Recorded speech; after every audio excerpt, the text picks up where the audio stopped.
Views and opinions of any of the guests of After Hours AM are not necessarily the views and opinions of After Hours AM, its hosts, its staff, or any of its affiliates. Welcome to the After Hours program.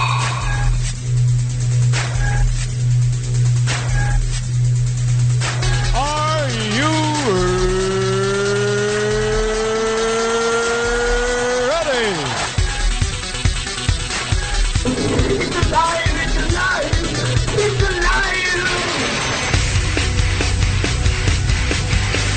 Now broadcasting live from the After Hours AM studio, Joel Sturgis. Sorry about the pause there, guys. I guess I couldn't find the button right away.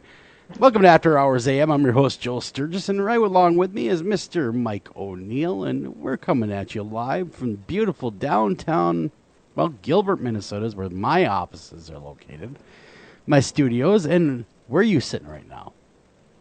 I am. Where is Studio B actually located?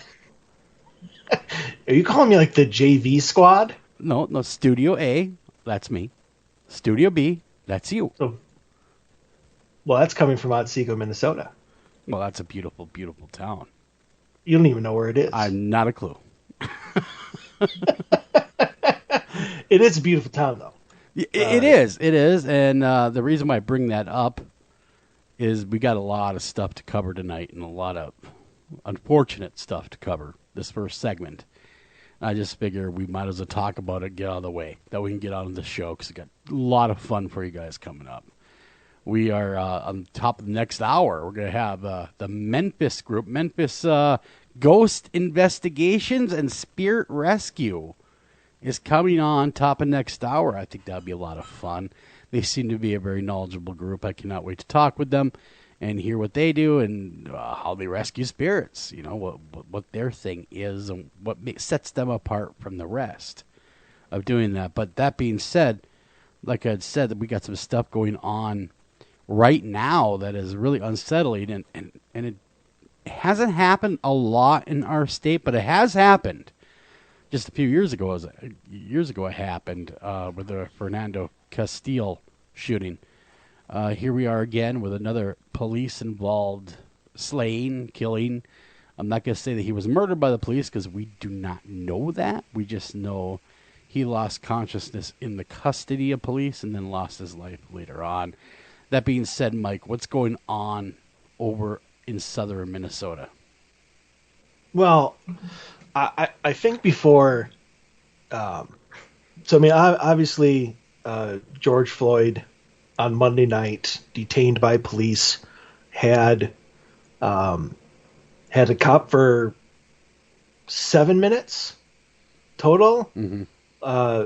He was handcuffed on the ground, and this police officer had his knee on the guy's neck. And while this guy is screaming, I can't breathe, nothing was done. And then an ambulance was called and he was pronounced dead later. So obviously that was tragic. I mean, 100% tragic, and it never should have happened, especially since what they were called there to do, because they were called by the store because the person running the store or whatever was accusing Mr. Floyd of forgery.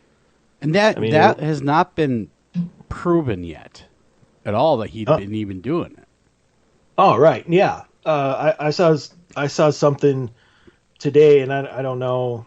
I can't remember where exactly it was from, but said that that wasn't the case, that he wasn't. Mm-hmm.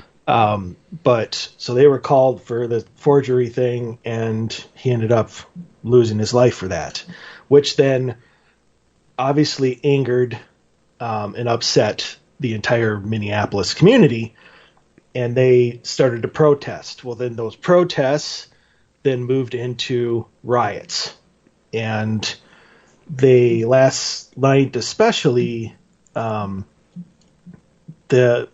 everything in a couple mile radius was pretty much just looted, including a Target. They there's videos out there that are circulating around social media of doors, the glass doors that would normally slide open for you, like at Target, just completely smashed in. People running in, running out with handfuls of clothes and boxes of electronics. Somebody somehow found a cart and put like 5 or 6 flat screen TVs on it, and then started rolling it right out the front doors while everybody is standing around watching. It continued. It continued today. Yeah. It got even worse. It spread to St. Paul,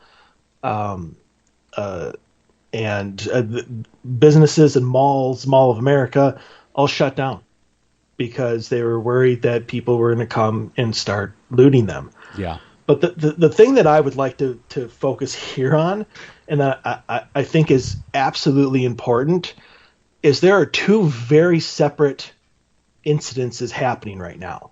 There is the protest, which is very justified and remain peaceful. And then there's the set of people who are taking this as an excuse to loot and rob and steal and burn. They burned down a couple buildings. It looks like a war zone in downtown Minneapolis right now. Yeah, the auto zone was burnt down. A couple other businesses were burnt down. And that's one thing the mainstream media really doesn't do a great job on, is separating those two things, the protesters that are being peaceful and then the looters and rioters. They're not doing the greatest job in the world separating those two, because those are 2 very, very different groups of people. I understand. They should protest. They absolutely need to protest. This is horrible. And not only is it horrible, it is just epidemic proportions. It truly needs to stop, Mike. This is ridiculous. These people are dying needlessly by the very people. In some cases, this case, I know the video is ugly, and we saw the video, and it's horrible video, but we're going to, I hate to say this, until he's proven guilty by a jury of his peers, he's innocent until proven guilty. We don't know exactly. I know it's really hard. I have to gulp when I do that. So I have to throw this word in. Allegedly killed by the police. He was allegedly killed by that police officer. And it was a horrible video watching it. It made my heart sink. It angered me to think, because, see, it's not just him that this could happen to. And that's horrible unto itself. Absolutely deplorable and horrible. But it could happen to you. It could happen to me. It could happen to anybody. And that is what's really shocking and sad, because these people take that oath, right, to serve and protect us. We don't think that our own law enforcement departments in our cities are going to turn on us or use that kind of force on us. What's your thoughts on that, Mike? I 100% agree. And I also want to stress that so many people now, they take what happened there with these, 1, 2, 3, 4 police officers that were, the one that did it and 3 that were standing around, which have since been terminated, for this incident, does not reflect police officers in general. No. There's a video that I saw today. Somebody took it from their upstairs window. It was was it Anoka County, which is here in the cities, police officers playing basketball with 2 little African American boys in their driveway. Yeah. I mean, what happened there? And in other cities, it's not just Minneapolis. Yes, these incidents do happen. They should never happen. And it's tragic when it does not reflect police officers and law enforcement in general. Oh, God, no, absolutely not. That is a far minority from the brave men and women out there that are sacrificing their time and their lives and, really putting themselves between us and harm. So that is such a minute minority, if indeed this police officer was a bad actor. That's not something, because that's the problem. people only see the uniform; they don't see the person. Mm-hmm. And they don't understand. They don't understand that person bleeds. That person has a family. That person loves. That person. It's still a person in that uniform. I mean, there were reports of protesters throwing rocks at the officers that were just standing around the precinct. Yesterday, and I like I said, I understand you're angry. I understand that you're upset, and you have every right to be, but don't turn violent. It's not going to help you. And anybody who says I actually saw this on Twitter today. Somebody was screaming at Dustin Perry, of all people, that they have every right to burn the city to the ground. They do. And to loot whatever they want. Yeah. And because of this grave injustice that was done to them. And it wasn't done to them. Mm-hmm. And looting and stealing and burning does not help your cause at all. You can't receive honor by acting dishonorably. That is very true. But part of the problem is this, and I'm going to speak from the frustration these people are feeling, because I don't know the frustration firsthand. You have to remember, I broadcast from a city of less than 2,000 people. Every cop I know by first name. They live in town. When I see them, I just talk to them like a neighbor, because that's what they are. They just have to be working at that moment. But all of our law enforcement, that is where maybe we have that small town naivety about us, because we know all of our cops and they've been lifers pretty much. Where they're not put in that kind of situation is a much easier feeling, was what I'm trying to get at. I cannot imagine being a police officer in such a big city. That would be a very hard job. That would be a very hard job. But another problem, though, too, is when there are bad actors, when police do, and they have, unfortunately, gone that far, but when they do, it never seems that the people get justice. And I think that's a lot of the problem why they're protesting so hard, because, and they're not wrong. A lot of the people don't get justice, am I right? Yeah. The victims. They don't get justice. No, not really. And so, we're kind of caught in that. I'm struggling with this because two wrongs are far from making a right. I completely agree. But I guess we're going to have to keep watching. I do know that the National Guard has been called out. Yep. And that they've been activated by the governor. We will see what play, because they're worried about another night of this. And my fear is it's going to turn really, bloody. Yeah. Bloodier, more bloodshed, As I told you before the show, just before we came on the air, I don't know exactly how it was phrased or whatever, but apparently the Hennepin County attorney's office that was, set to give, at least the officer that did the actual event, whatever you want to call it.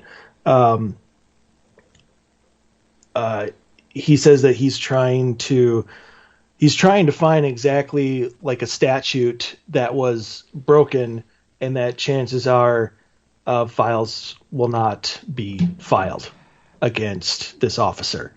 But why didn't the cop, even if he wasn't breaking the law, why do you not at least let the guy breathe? He heard he was in distress.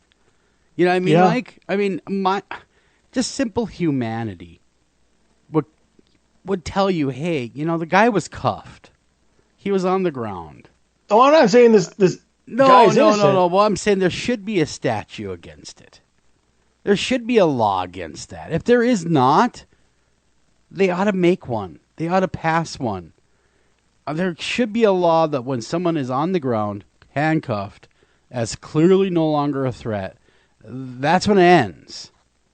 You don't need to choke them out.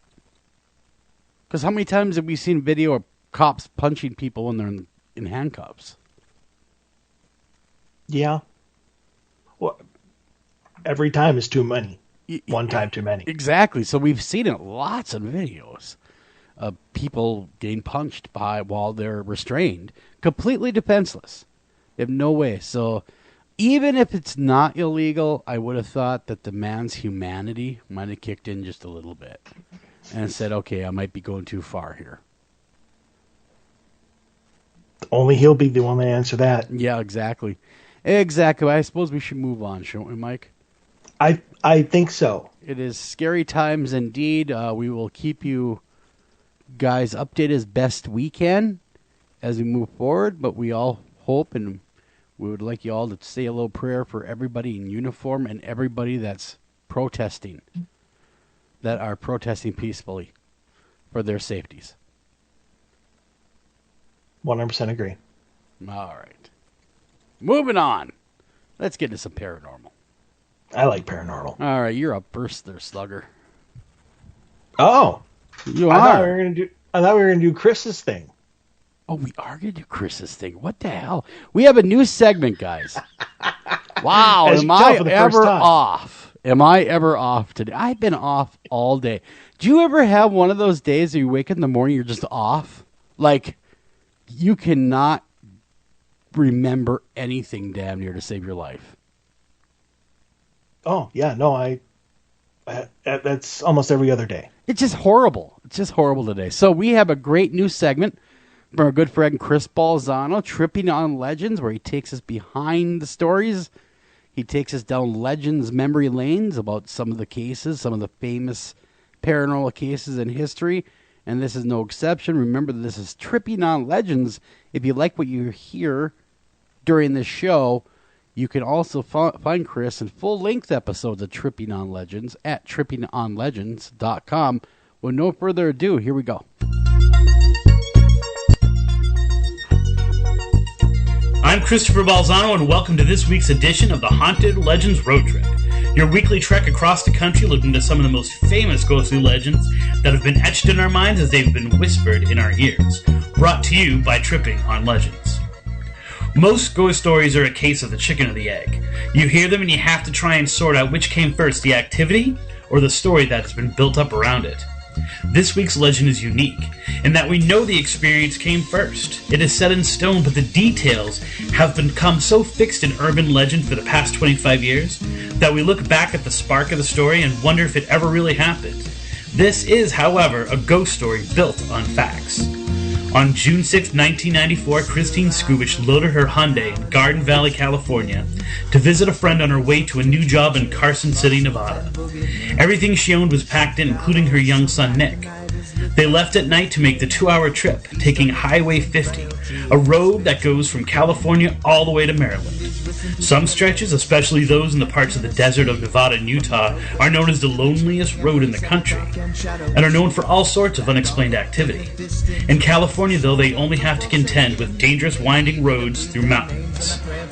The mother and son stopped at a gas station, less than a half hour into their journey to refuel, and were never seen again.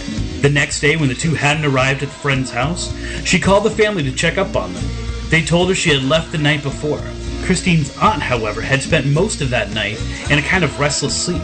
She kept having nightmares about the number 16 and was unable to make any sense of it. By that evening, everyone agreed something was wrong, and they began the search for the mother and son. Days passed, and they were not found. Yet something intervened on the fourth day. Deborah Holt was staying at a friend's house when she woke up with an overwhelming compulsion to leave and go home. She convinced her husband to make the drive even though they both had been asleep for a few hours. They eventually made their way to Pollock Pines on Highway 50 and approached an area known as Bullion Bend. That's when Deborah saw something odd. As they got closer, she could see a woman, naked and lying in the road facing them with her hand outstretched. She called out to her husband, but they had already passed the figure. They debated stopping, but decided there was something criminal going on, and their best bet was to stop at the nearest phone and call the police. Authorities were on the scene quickly, but no matter how they searched, they could find no trace of a woman or anything unusual, and eventually gave up. There was something of the sincerity of Holt that stuck with the officers, and when they returned to the station, they didn't chalk it up to a crank or a prank, but spoke about how they felt she had experienced something genuine. This got the attention of Trooper Rick Strasser, who had been searching and trying to track down leads on the Scoobish disappearance for the last few days.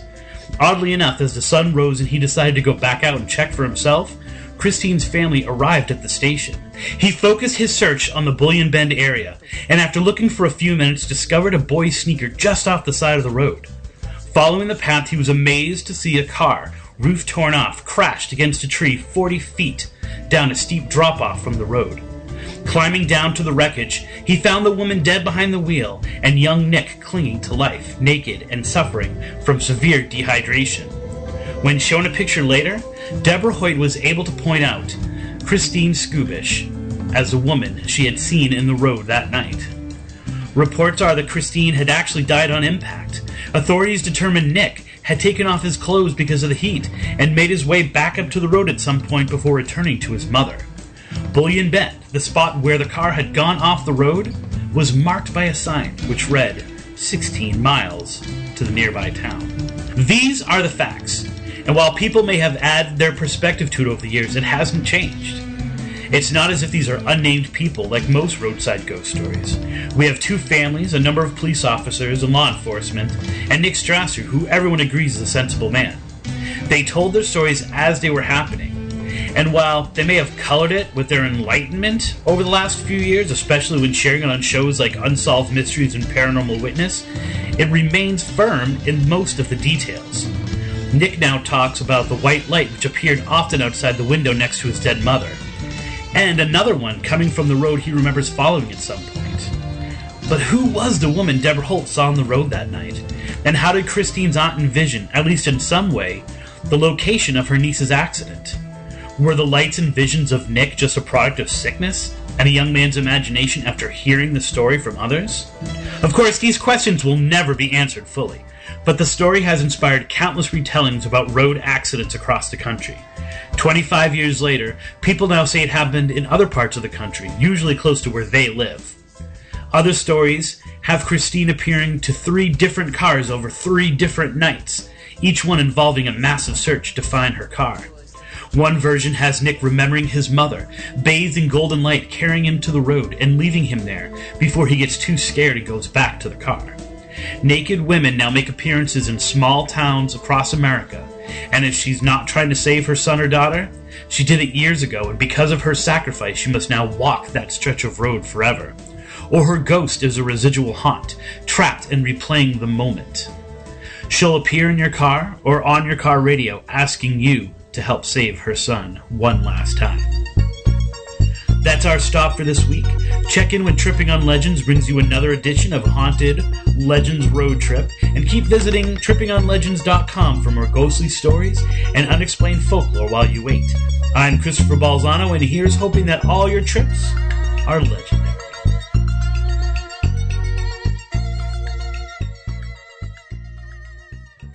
Welcome back, guys. That was a lot of fun. Chris, thank you again for the cool story that you told us, and he will be featured every month right here in After Hours AM. And like I said, if you like what you hear right there, just check out trippingonlegends.com for full-length episodes of that stuff. Thanks again, Chris Balzano. Keep it coming. That being said, Mike, I know I'm not jumping the gun this time. We actually do have news stories, or stories, your stories of the paranormal. That's right. So before we get to that, I just want to say that, well, maybe I should take like a 5 or 10 minute section of the Odyssey Files, and then on the days that Chris isn't doing it, people just hear more me. Well, you could do a mini episode of it. You know, and pack it into 6 minutes or less. I don't know what people would think if we interrupted the broadcast with Joel and Mike for more Mike. Well, that is true, especially when they probably don't tune in to hear Mike. That's fair. That's fair. You know how you were kind of hitting me with low blows before the show? Like I do every day? Yeah, that was retribution right there. Did you just grow an inch? just need to be standing a little taller right You now. know, there are people that listen to the show, and before we begin, it's kind of funny. They think that we don't like each other sometimes by the crap we give each other. Really? Yeah, and that they don't get it. That's our love, man. That's the way we treat each other. We just, that's because we like each other. That's exactly why we give each other such a hard time. Right. And I wouldn't expect anything less. And Joel rules with an iron fist. I he do. didn't, I'm nasty. If he didn't like me, I would I'm have been horrible. fired weeks ago. I am horrible. I'm horrible. No. All right, moving on. We got some great stories in the Oh, yes. Yes, we do. This one comes from Noel. This happened several years ago, but it still freaks me out to this day. When I was about 10 or 11 and my brother was 6 or 7, my family attended a family reunion in rural Indiana. One of my great aunts essentially rented out a whole motel. My brother and I decided to share a room with without our parents because our cousins couldn't make it. I took the bed closest to the door. My mother has a phobia of robbery, so I made sure to lock and set the chain of the door every night. For the first 2 nights, my brother groggily woke up and muttered about how they were following him and how they were in the room. This was fairly standard stuff for my brother, especially when he was younger. However, on the 3rd night, I stayed up later than my brother reading. About an hour after my brother fell asleep, he sat up, pointed at the door, and whispered that they are leaving. The door was wide open. I had been awake the whole time, and we were the only ones in the room. It still bothers me to this day. Ooh. That would be unsettling. I think that's awesome. Now. They're leaving. They are leaving. That'd be freaky. But also comforting because they're no longer there. Well, that's true, but you're laying there, right? And you're awake, and all of a sudden you hear, yeah, they're leaving. Well, who? And what are they doing here in the first place? Well, I mean, he did say for the first 2 nights that they were following him and they were in the room. That right there would have, my reaction to that was be like, well, they need to leave. They just need to go. Are they paying for the room or what? They need to get out of here. There's no freeloaders here. No freeloaders. No. Of course, have you ever stayed, though, in a haunted hotel?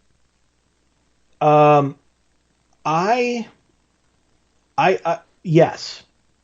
I can't remember. It's down in Dubuque, Iowa. And, they have, the Al Capone suite, because he used to be, I can't, the name escapes me. It's like the Randolph or something like that.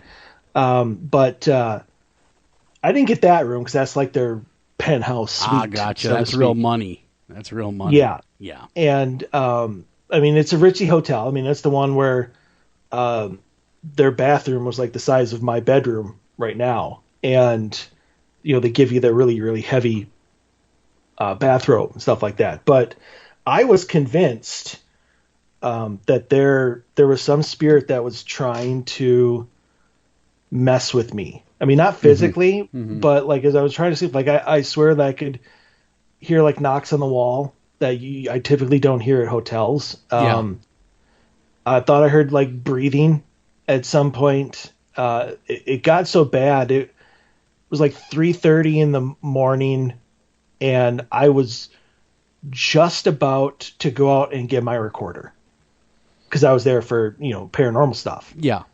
To be okay, you obviously want to tell me something. You have 30 seconds. That was my plan.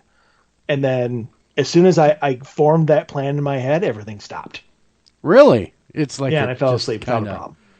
Gotcha. I have stayed in a couple of haunted hotels. The Queen Mary, that's a hotel. Ooh, on the bucket list. Yeah, I stayed Palmer House, of course. Stayed Sorry. there. Yeah. I don't think Alcatraz counts because I stayed there a couple nights. I don't think it counts as a hotel though. But they out of jealousy, I want to punch you in the face. They right do now. have beds, so is it a hotel? Probably not. But anyhow, that's where I stayed. And I'm thinking about when we go to Deadwood in a couple of weeks to stay at the Bullock Hotel. Yes. I'm thinking about it. But the rooms are kind of, I don't know if they justify the price they're asking. That's because it's you, your wife, and then like 3 spirits. So you're paying for an occupancy of 5. Yeah. So I kind of want comfort. You know, and I've been to the Bullock before, and it's a great hotel, and absolutely, if you have a chance to go there, go there. But it's not the most modern hotel. Right. See, I'm sorry. Nobody goes to a historic haunted hotel for comfort. No, but see, this is a trip, not really a paranormal trip. This is the wife and I getting away for the weekend, and I'm going to take her to Keystone and see Mount Rushmore and that kind of stuff. It's not really a paranormal related trip, although we are going to go see the graves of Calamity Jane and Wild Bill Hickok. Sweet. So we're going to definitely stop in and see that kind of stuff. But as far as being a flat-out paranormal, I don't know what my beautiful and talented wife would think if there was a ghost standing at the end of her bed. By some strange chance that happening, because it's been known to happen in that hotel. And I think that might freak her out a little bit. I'm going on a limb and say it might freak her out. I honestly think she would just pop out of bed and try to punch it in the face. She probably would. She is feisty. She did almost get in a brawl at the Mall of America in the parking lot. So, you know, she might. I wouldn't put it past her. But anyhow, that is a cool story. And Noel, thank you for sharing that with us. Very, very cool story. Now I guess it's my turn. Bruce writes in, "Hey, Joel and Mike. Ever since I was extremely young, 5 or 6, I remember hearing strange whispers that would go from small whispers at first to loud, angry yelling. I can never make out what they're saying, and its voice I don't recognize. The voice sounds frenzied. It happened a lot as a kid, and now it's very rare, occurring maybe 1 to 3 times a year. Sometimes I can control it on command. Any ideas?" Huh. Wow. So you can make these voices appear on command. That would be an interesting thing to hear. You know, to have you do that. One thing, what you're experiencing is just voice phenomena. Take away the electronic part, and it's just voice phenomena. So you're hearing this real time in your own ears, and you're hearing, and you don't recognize the voices. But the controlling, I've never heard anyone that's able to control it on command. I don't know about you, Mike. Have you? Not so much control it on command. So I guess I would need more. I would need more information on that. Exactly what you mean by on command. Like, okay, when you make a decision, be like, okay, I'm going to hear a voice. And then you hear one, or do you ask it to say something? Yeah. And you're able to hear it. I mean, that would be my question on that one. Yeah. From reading this, like I get the sense that Bruce is clairaudient, which means he's able to. I mean, think of Whoopi Goldberg and Ghost. You know, can't see him, can't really feel him, but you can hear him. Obviously, it's much easier as you're a kid because you're much more open to it. And as we grow up, we lose all of these abilities that we had as a kid because we don't want them anymore. Yeah. Yeah, you know, we close ourselves off to them. So, I mean, if that is the case, if you are trying to command, you know, this to hear the voice, that might be you opening yourself up enough where you can actually hear them. Like, they might always be around you 24/7. Very true. You're just closed off. But then when you want it on command, yeah, you open yourself up to it. Yeah.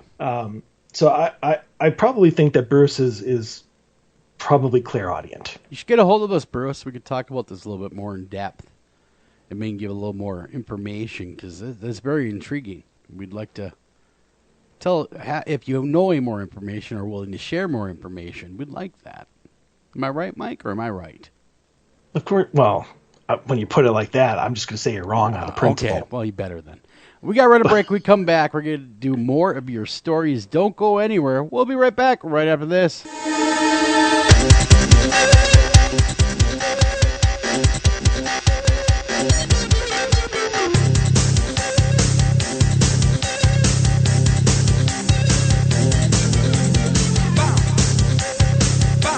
Hi, Tom Bodette. If you can hear me, then you have an internet connection, which means you can do cool things online, like listen to streaming radio, obviously, or watch a video of a monkey washing a cat. Let your freak flag fly. Or you can book a room at a great price at Motel6.com. Isn't the internet wonderful? Everything you want right at your fingertips, and whoa, did not need to see that. I'm Tom Bodette for Motel 6, and we'll leave the light on for you. Unexpected reactions to smart financial decisions brought to you by feedthepig.org. Well, I finally did it. My student loan is totally paid off. I can't believe it. I can't believe it either. I paid more than the minimum each month, and soon enough, it was gone. So you're just giving up? Giving up on what? The life of luxury. Egyptian cotton, caviar Thursdays, designer everything. What are you talking about? Our plan. What happened to winning the lottery and mastering the art of the perfect mimosa? Hosting galas, wearing enough jewelry to require a bodyguard, vacationing in the French Riviera, and then buying it. I just thought maybe it was time to prepare for my future. You know, set some financial goals, make some smart investments, open a 401k. Financial goals? Investments? A 401k?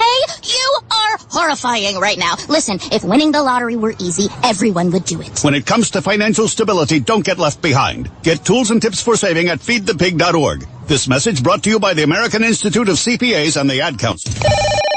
Northern Tool and Equipment. So me and the boys head out to tailgate today and find some other fans in our spot. Well, it happens. Cheering for the wrong team. Oh, this is war. Even worse, they've got this couch set up and everything. A couch? Yeah, it's sectional. All right, first thing, don't ever use the word sectional again. Done. Second, I want you to grab a 4,700-pound tow chain with J-hook and grab hammer. Throw that on the back of your truck. Got it. Now you're going to Hail Mary the J-hook over the end of that couch. Time to find a better spot for your new friends.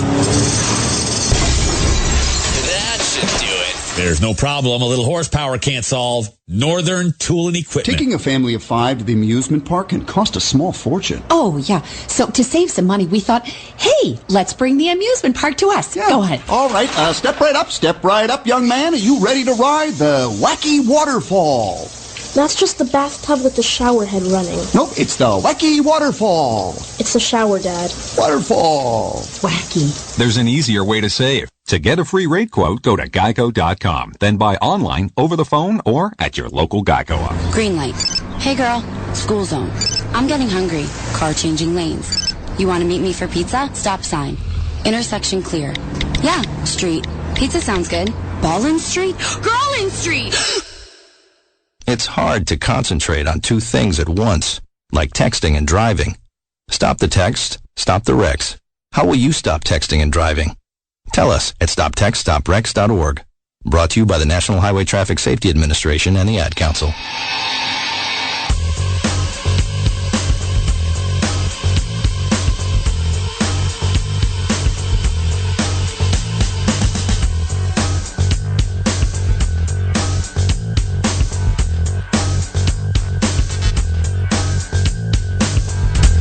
Hey, I'm Mike. That's Joel. You're listening to. You see what I did there? You see what I did there? Wait, that wasn't on purpose? No, that was on purpose. That was a joke. Just making sure. I'm Joel. That's Mike over there. I just want to sound cool for a minute and see what it's like to have his name. You failed on that but, one. it was horrible. You listen to After Hours AM. And Mike there, he has the next story. Oh, Mark, you're welcome. Because this one's for you. Mark. No, Mark's the guy that wrote in the next one. Mark, I love your question you asked. You win the award of the hardest question, most uncomfortable question to answer of the night. Oh, of the night. So, okay, here's what Mark writes. I've been hearing a lot about how Ed and Lorraine Warren massively overstated their involvement and findings in Amityville and Enfield. Are there any books on fraudulent activity by the Warrens? Most of the reference material for these articles seem to be from hearsay or interviews that I can't find. Well, I'll let Mike answer that first, and I will weigh in second because I do have some insight on this. Yes, but again, it's hearsay. Okay, if you're looking for somebody that has written about Ed and Lorraine being frauds, Google Joe Nichols, and he writes for Skeptic Magazine. And he's also written a few books dedicated to debunking people like the Warrens, and the Warrens were subjects of many of his writings. So if you're looking for someone to kind of look at them through the skeptical eye, that's the way you're going to want to go. I'm not endorsing the man. I like him, but I'm not endorsing what he's saying is going to be correct or true or anything. I'm just saying if you're looking for a book that would kind of peel back the onion maybe a little bit on what they think, because he does do a very good job of investigating his subject matter. Now, that being said, I could speak somewhat to the Enfield case. Years ago, I knew him quite well. Guy Playfair. Lionel Guy Playfair was one of the lead investigators of the Enfield poltergeist haunting. And that was what The Conjuring 2 was based on. Now, according to Mr. Playfair, and he's not with us anymore. He has passed away. But if you want to listen to the interview, it is indeed up for download, and I can also refresh that so it goes to the top of the rotation, too, if you guys want to download the show. So it's not so hard to find. What he had told me and our audience is that Ed and Lorraine Warren were at the Enfield poltergeist case. They were, for a whopping 12 hours. And that was it. There was no, according to what he said, there was little to no investigating done. Most of what they had spoken about was how Ed, allegedly, I wasn't there, I only heard it from him, and he's no longer with us, so I'm going to slap the allegedly tag on there, had told Mr. Playfair how he can make money on this case by selling books, movies, etc. Whether that's true or not, I do not know. But they were not, and it's pretty well documented, they were not heavily involved in the Enfield case, really. Amityville, they get a lot more love for that one, because people claim that they're really involved in that, and really it's Hans Holzer that was more involved in that case than the Warrens were, to be completely honest with you. You know who Hans Holzer was, right, Mike? Well, yeah. Yeah, because the show that's out there, the Holzer Files, right? And sure. Yeah, before that, he's written tons of books, and you can still get those books. They're still in print, and that's something that if you're a upstart or even a seasoned investigator, reading those case files is just amazing what he uncovered, and he did it without any fancy gadgetry. This is like back in the 50s and the 60s. So he was there with just analog equipment. He used transmediums, Holzer did. He was a big believer in the transmedium. But getting back to what you're asking, are Ed and Lorraine Warren as legitimate as we would like them to be? Boy, that's a loaded question. I want to say they're as legitimate as you think they are. If you think that they're legitimate and they're the genuine article, then they are. If you think that they were just, showmen and did very little, then they are. It's all up to conjecture at this point. And because everyone that we're talking about is no longer with us. Yep. So. Yeah, I don't know. I unfortunately was not able to meet Lorraine. That was on my bucket list. I wanted to meet Lorraine Warren, but obviously passed away before I could be big enough to bring her in to interview her or any of that. So, I mean, all of this fraud stuff is very new to me. Like, I think only in the last 6 months have I ever heard anything bad. Like, you either loved them or you didn't even know who they were. No, on a personal note. Yeah. Well, I was going to say ahead. on a personal note, because I knew them both, they always treated me with love and respect. Every interaction I ever had with them was extremely positive. When I have visited them a couple different times at their home when they were still alive, they were absolutely wonderful and endearing to me. I got nothing personally bad to say about either one of them. They were good people, in my opinion. They never did anything to me They brought, if anything, they brought the paranormal to the mass audience. Before anyone was doing this at a big level, before Ghost Hunters, before all of it, there's Ed and Lorraine. So at least you have to give them that due, in my opinion. Go ahead, sir. But then, do we also have to? We also have to take some away from them for that because they brought us Ghost Adventures. Then, well, in a roundabout way, everything owes a lot of what they have now to Ed and Lorraine. You know, and guys, people like them. Hans Holzer, Ed and Lorraine Warren, Brad Steiger. They owe a hairy price if you want to go that far back. They all owe a debt to these people that were the forerunners. Because remember, back then, it wasn't cool to talk about the paranormal. You're kind of looked at as a lunatic. You know? I mean, everyone was curious about it, but no one was really openly talking about it at this point. So there you go. So, I mean, I guess if you want to take their credibility to non-credibility, you know, maybe even look past that and just look at whether they were good or bad, what they did for the field. Yeah, they did huge things. I mean, you know, it's in the eye of the beholder, is what I say. You know, what you feel is what you feel. And like I said, every interaction I ever had with them was always positive. They were very endearing to me.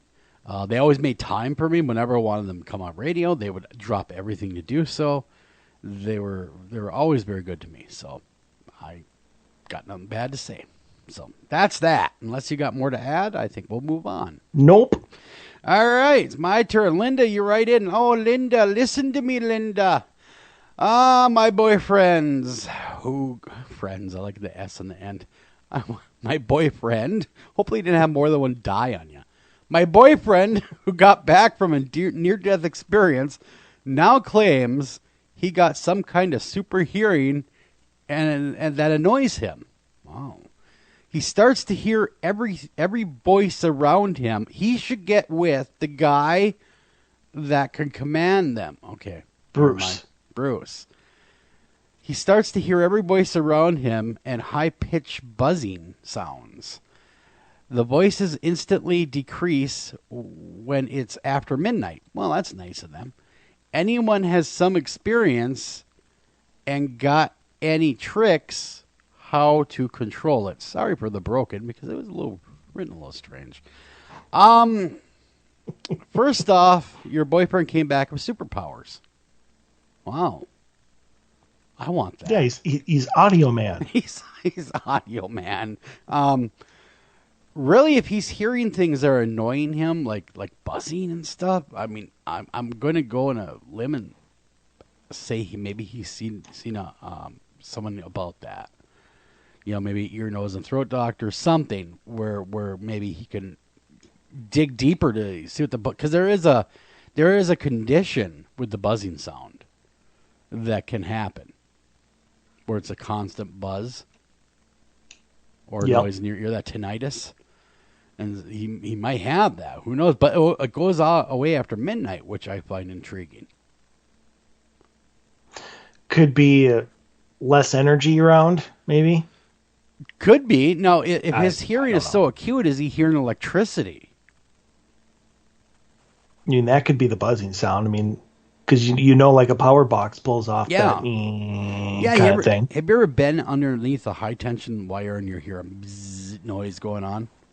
Sometimes, yeah. Yeah. So, I mean, maybe his hearing is so acute that he's picking that up. Who knows? But why it goes away at midnight or after midnight, that's anyone's guess. I got nothing for you on that. Well, it doesn't say that it goes away. It says the intensity decreases. Well, yeah, it gets less pronounced. I shouldn't say it goes away. The intensity is less pronounced after midnight. Is that because he's relaxed, going to go to sleep? I got nothing for you on that end of things. But now, is it paranormal? You asking if it's paranormal, we would need a whole lot more information than just a buzzing sound. Yeah, it sounds to me like this is more of a medical thing than it is anything else. Because I had tinnitus for years. I was a working DJ in our classic rock station. And, you know, if you can't play it loud, don't play it at all kind of thing. And so my hearing was starting to really take a toll on from the headphones on all the time listening to the rock and roll. And I would have that constant buzzing noise in my head. And man, finally went in and it turned out I had tinnitus, and there was things they could do for me, and it helped a lot, and it went away over years, and da-da-da-da. So if he's experiencing that, my first stop would be to a doctor to make sure he doesn't have that. Because we got to rule that stuff out first before we can move on. Yes.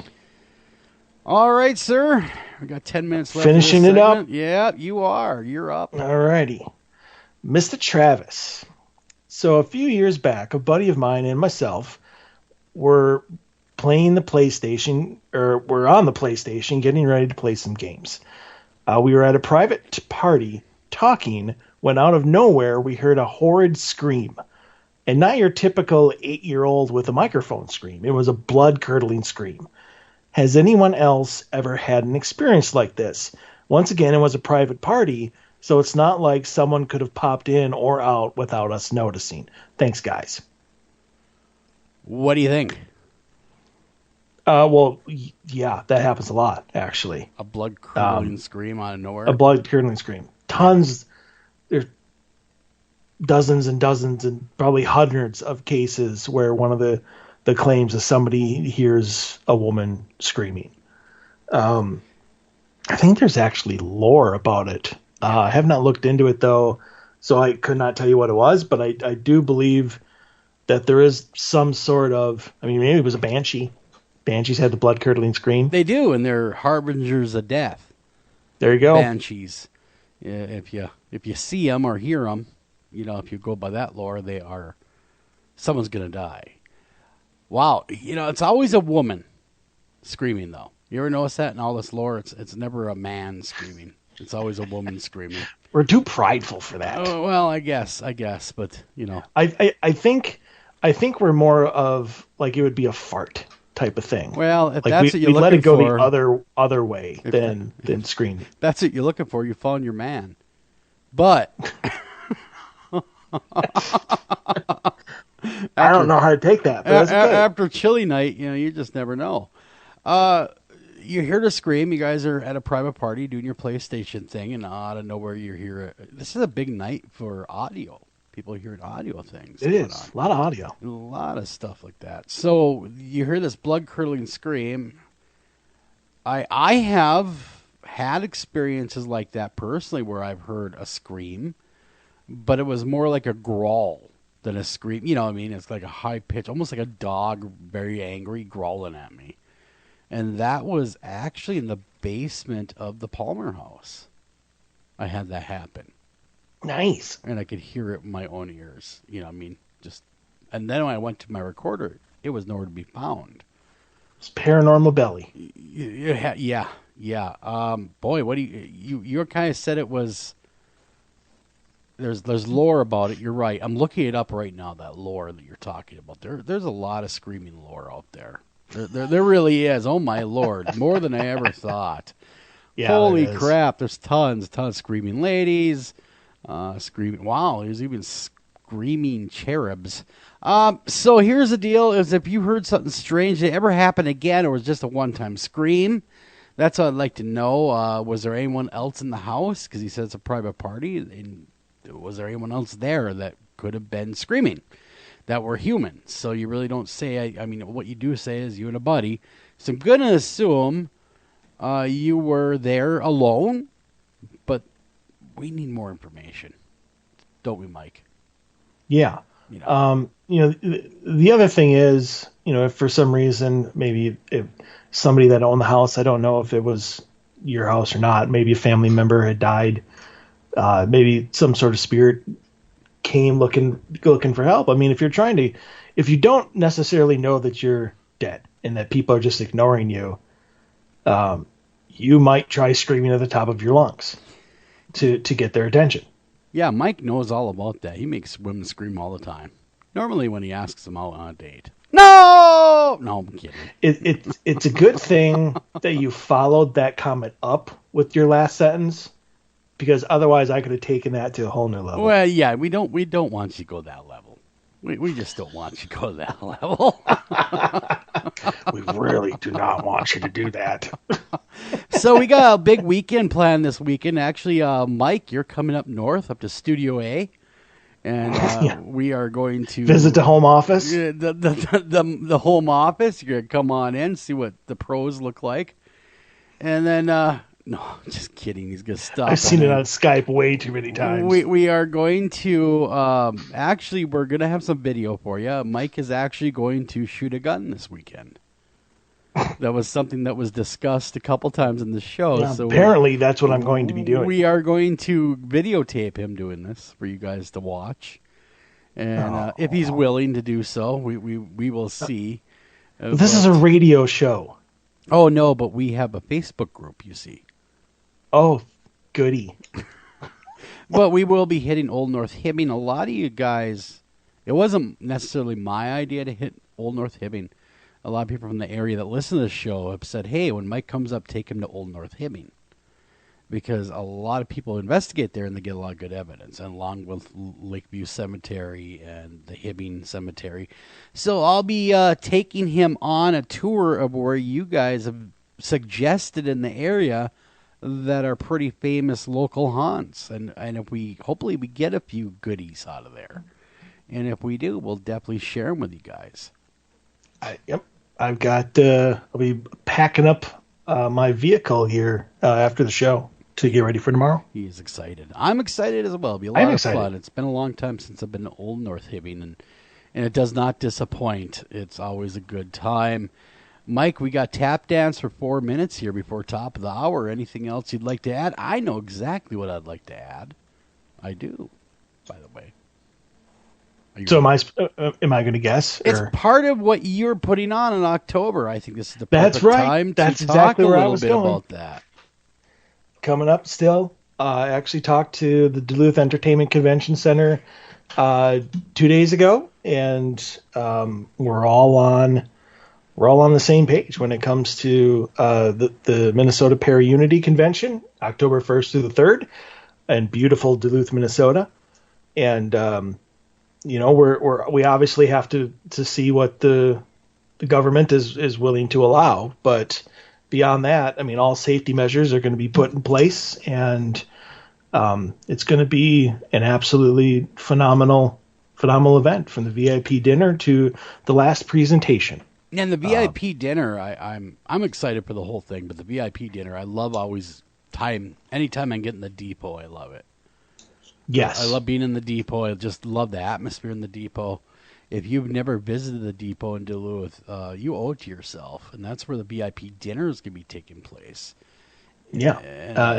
In fact, even though like the dinner, everything, and the lip sync battles that are going to be the entertainment for that night, the main entertainment for that night, all of the guests are going to be able to roam around the depot. And they're going to be able to go down to the train area. They're going to be able to go into the like the war room and all of their display rooms with tons and tons of historical artifacts in it. Did I ever tell you my tale about the depot when I was a volunteer over there?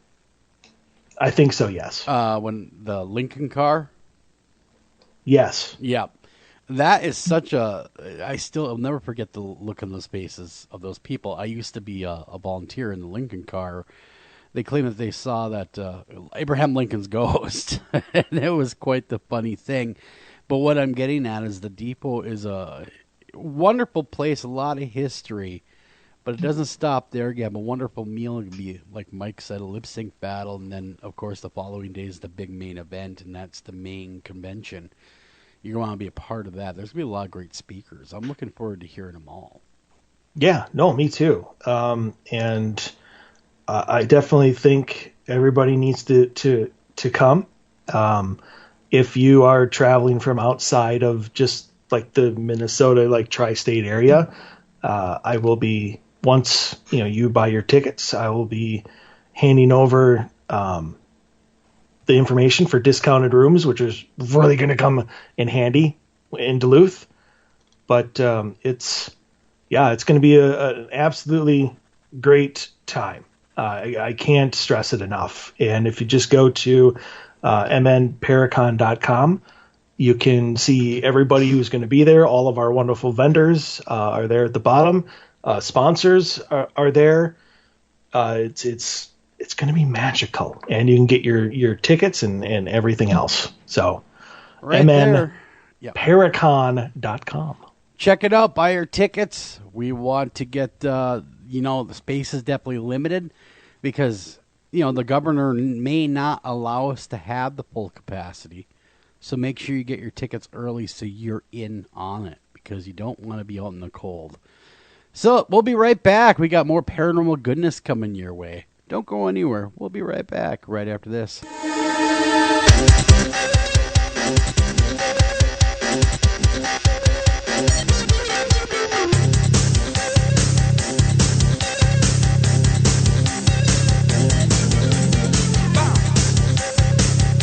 Hi, Tom Bodette. If you can hear me, then you have an internet connection, which means you can do cool things online, like listen to streaming radio, obviously, or watch a video of a monkey washing a cat. Let your freak flag fly. Or you can book a room at a great price at Motel6.com. Isn't the internet wonderful? Everything you want right at your fingertips, and whoa, did not need to see that. I'm Tom Bodette for Motel 6, and we'll leave the light on for you. Unexpected reactions to smart financial decisions brought to you by feedthepig.org. Well, I finally did it. My student loan is totally paid off. I can't believe it. I can't believe it either. I paid more than the minimum each month, and soon enough, it was gone. So you're just giving up? Giving up on what? The life of luxury. Egyptian cotton, caviar Thursdays, designer everything. What are you talking about? Our plan. What happened to winning the lottery and mastering the art of the perfect mimosa? Hosting galas, wearing enough jewelry to require a bodyguard, vacationing in the French Riviera, and then buying it. I just thought maybe it was time to prepare for my future. Set some financial goals, make some smart investments, open a 401k. Financial goals? Investments? A 401k? You are horrifying right now. Listen, if winning the lottery were easy, everyone would do it. When it comes to financial stability, don't get left behind. Get tools and tips for saving at feedthepig.org. This message brought to you by the American Institute of CPAs and the Ad Council. Northern Tool and Equipment. So me and the boys head out to tailgate today and find some other fans in our spot. Well, it happens. Cheering for the wrong team. Oh, this is war. Even worse, they've got this couch set up and everything. A couch? Yeah, it's sectional. All right, first thing, don't ever use the word sectional again. Done. Second, I want you to grab a 4,700-pound tow chain with J-hook and grab hammer. Throw that on the back of your truck. Got it. Now you're going to Hail Mary the J-hook over the end of that couch. Time to find a better spot for your new friends. That should do it. There's no problem a little horsepower can't solve. Northern Tool and Equipment. Taking a family of 5 to the amusement park can cost a small fortune. Oh, yeah. So to save some money, we thought, hey, let's bring the amusement park to us. Yeah. Go ahead. All right. Step right up, young man. Are you ready to ride the wacky waterfall? That's just the bathtub with the shower head running. Nope, it's the wacky waterfall. It's the shower, Dad. Waterfall. Wacky. There's an easier way to save. To get a free rate quote, go to geico.com. Then buy online, over the phone, or at your local Geico office. Green light. Hey girl, school zone. I'm getting hungry. Car changing lanes. You want to meet me for pizza? Stop sign. Intersection clear. Yeah, street. Pizza sounds good. Ballin Street? Girlin Street! It's hard to concentrate on two things at once, like texting and driving. Stop the text, stop the wrecks. How will you stop texting and driving? Tell us at stoptextstoprex.org. Brought to you by the National Highway Traffic Safety Administration and the Ad Council.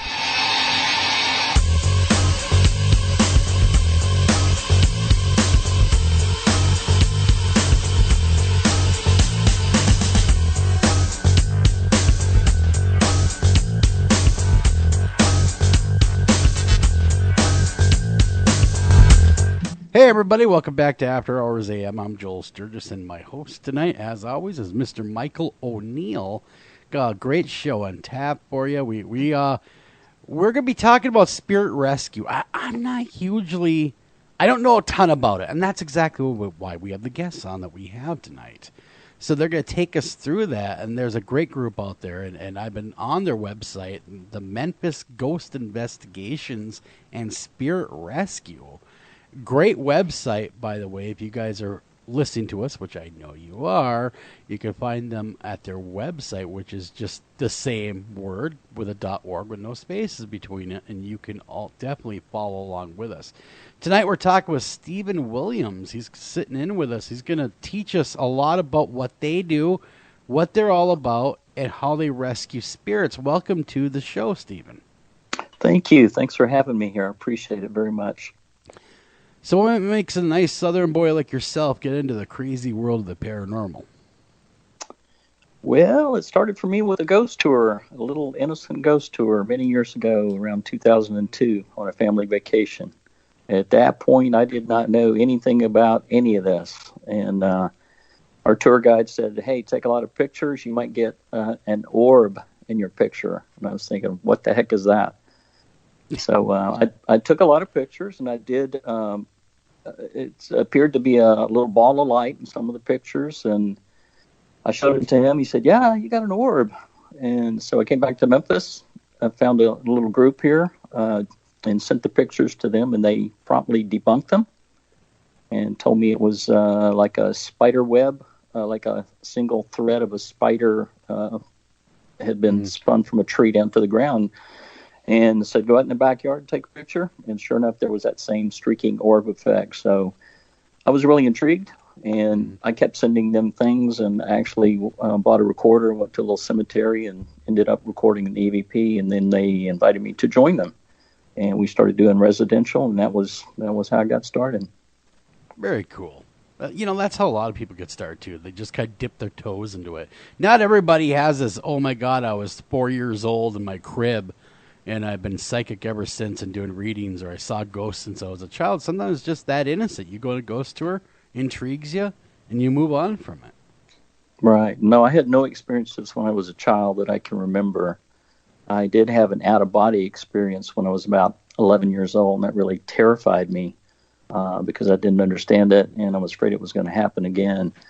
And I think I shut down at that time and just kind of ignored all of it. Maybe things were happening around me and I didn't pay attention. So it was many years later before I got involved in any of it.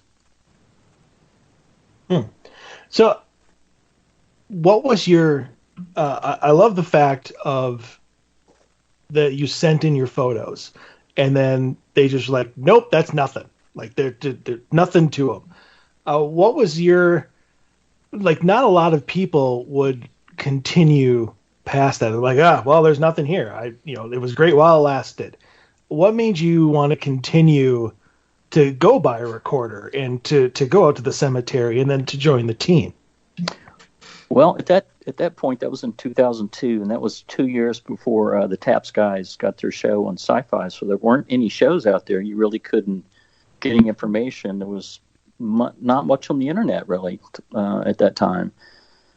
So it just intrigued me. I mean, I've always been interested in the idea of ghosts and, watched a lot of movies when I was growing up. So it just was something I wanted to explore.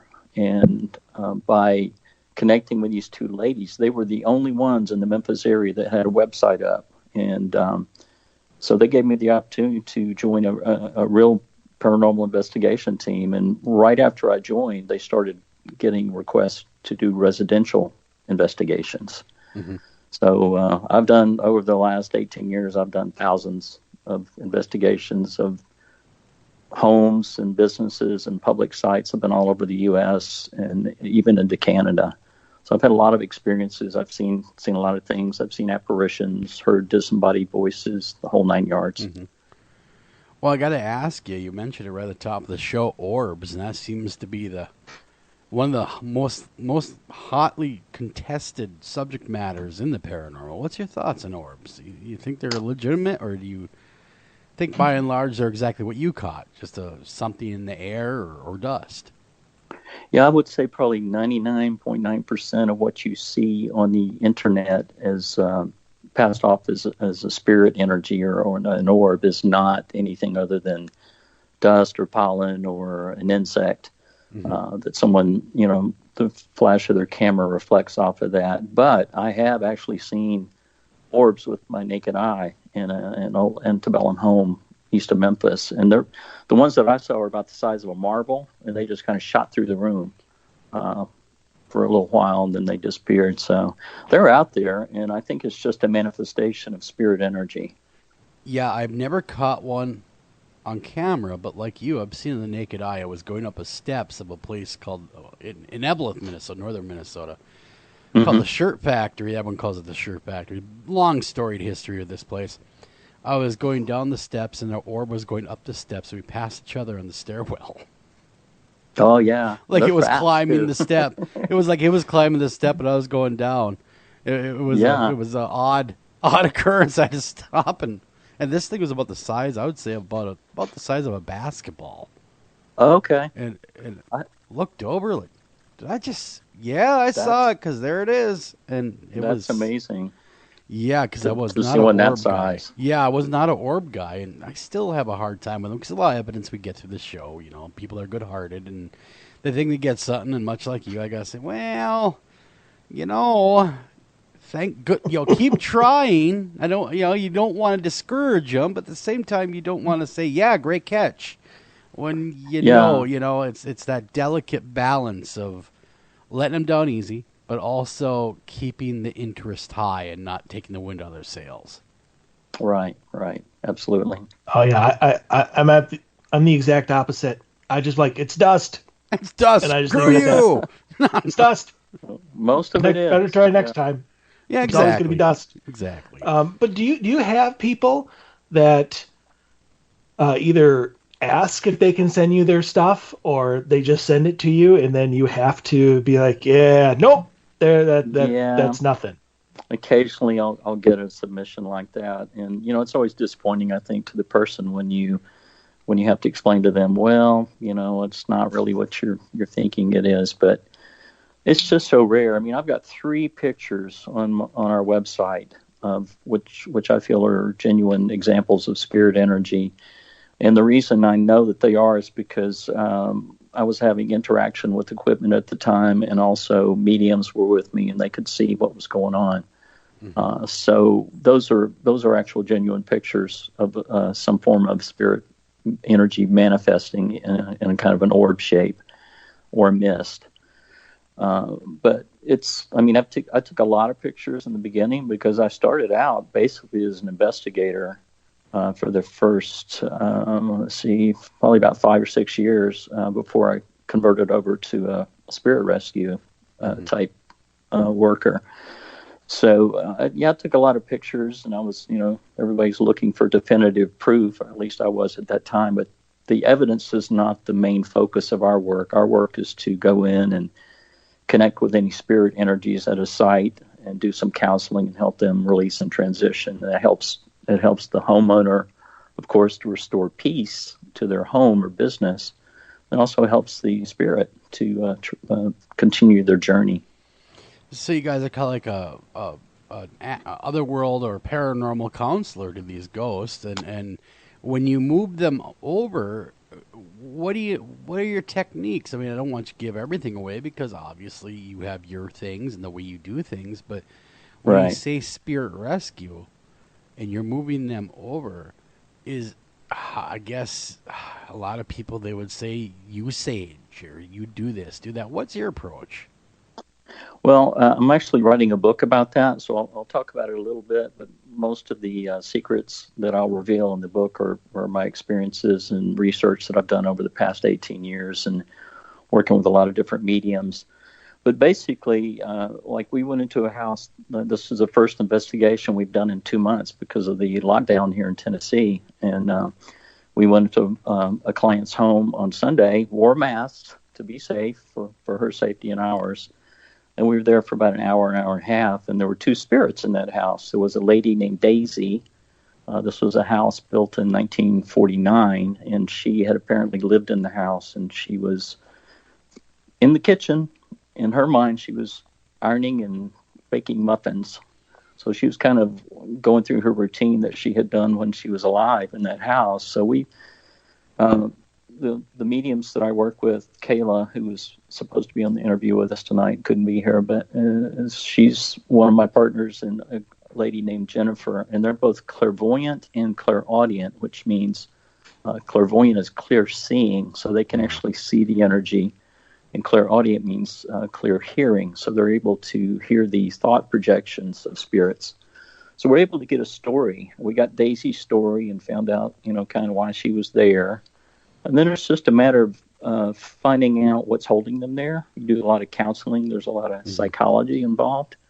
And then once they are able to release burdens and regrets, or you're able to help them increase their awareness and kind of pull out of that fog they're in, then a lot of times they're able to release and transition, and we have ways to connect them with loved ones on the other side. Well, then, what happens if you encounter a spirit that knows that they've passed on, and they know what is going on, and they're perfectly happy right there at that location? I mean, is it part of, I don't know, your playbook where they are left alone and they're just left to their own devices in that location, or do you force them to move on? No, we never force anybody because it's all about free will. So what our job is to connect with them and explain to them the options. Now, there's a house that's one of my favorite cases I ever worked on. I call it the Henry House, and there was a little girl who would come home from school every day, and there was a little spirit child in the house that would greet her. He was a child from the 1930s, and his name was Henry. And I worked with him. I went into that house many times and took music from his time period. He would interact with equipment and that type of thing, but he was perfectly happy there, and he was not ready to go. So we talked to him and we counseled him and explained to him that when he was ready, that, he could just call for someone and they would come for him. But he was okay there, and it's, maybe part of his journey is to have the experience of an earthbound spirit for a while.